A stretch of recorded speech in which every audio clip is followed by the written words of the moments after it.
అదే కదా. నేను గాను ఆడి చేసేది లేదు ఇట్లాంటి. కాకపోతే ఏంటంటే ఏది కడుపు పండి మాట్లాడుకుంటుంటారా ఇవన్నీ వీళ్ళు పాయింట్ల కింద పెట్టుకుంటుంటారు. అదే అంటారు కదా, ఎవరో ఒక ఆయన అన్నారు క్రేజీ ఫెలో అని.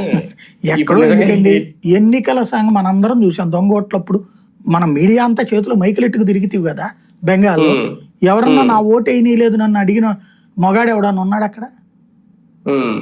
అసలు ఎంతకాలం అక్కడ వాళ్ళ ఓట్లు వేయనీయలేదు, బయట ఇంటికి తలుపులు వేసేసి వచ్చేవాళ్ళట, వీళ్ళే గుద్దుకునేవాళ్ళట.